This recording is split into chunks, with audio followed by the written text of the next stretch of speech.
Nata e madhe e Miraxhit, udhëtimi që ndezi dritën në zemrat e besimtarëve. Është një natë e heshtur, qielli duket i afër. Zemrat hapen dhe shpirti ndjen se diçka madhështore ka ndodhur dikur. Një natë që ndryshoi historinë e njerëzimit. Kjo është nata e Miraxhit. Nata ku Allahu e ngriti të dashurin e tij Muhamedin alayhis salam nga toka drejt qiellit. Nata ku Allahu tregoi madhështinë e tij, mëshirën e tij dhe nderin e madh për umetin e Muhamedit alayhis salam. Sprovat para dritës. Para kësaj mrekullie pejgamberi alayhis salam përjetoi dhimbje dhe pikëllim. Humbi Hatixhen, gruan që e mbështeti me zemër. Humbi Ebu Talibin, mburojën e tij në mesin e njerëzve. U përbuz nga fiset, u përqesh nga jo besimtarët, u gjujt me gur në Taif. Ishte viti i trishtimit. Por nata e Miraxhit na mëson. Kur ti duron për Allahun, Allahu të hap dyer. Nuk i ke menduar kurrë. Udhëtimi i parë nga Qabja në Kudus.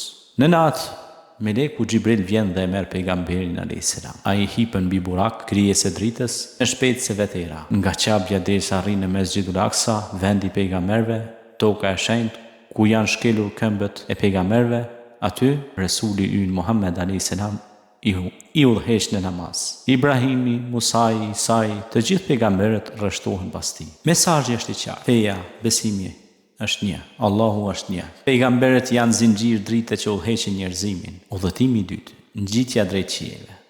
Pastaj fillon Miraxhi. Pejgamberi kalon qiell pas qielli, takon Ademin, babain e njerëzimit, takon Jusufin, bukurinë që reflekton në dritë, takon Idrisin, pejgamberin e ngritur lart, takon Harunin dhe Musain, simboli i udhëheqjes dhe drejtësisë, takon Ibrahimin, mikun e Allahut. Çdo takim është mësim, çdo takim është dritë, pastaj arrin te Sidretul Muntaha, kufiri i fundit. Ku asnjë melek, asnjë krijes nuk mund të shkojë. Aty Allahu i madhruar i adhuron umetit diçka të jashtëzakonshme. Dhurata e madhe, namazi. Në atë lartësi madhështore Allahu e bën obligim namazin, jo si dënim, jo si barr, por si dhuratë. Namazi bëhet lidhje direkte me Zotin, bëhet stre kur ndjejmë frikë, bëhet dritë kur errësohet zemra.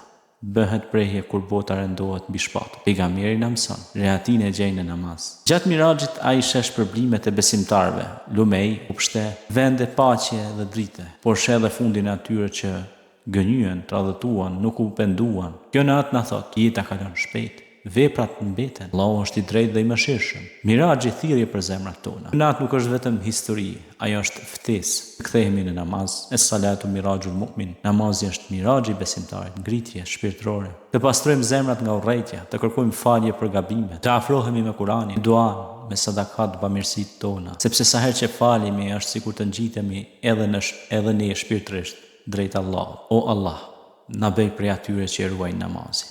Na murë zemrat me dritë, me besim dhe për ullësi. Na bashko me pejgamberin Muhammed alayhis salam në xhennet. Pranë burimit të dritës dhe mëshirës. Le të jetë nata e Miraxhit, jo vetëm kujtim, për fillimi një udhëtimi të ri, udhëtimi drejt Allahut fuqiplot.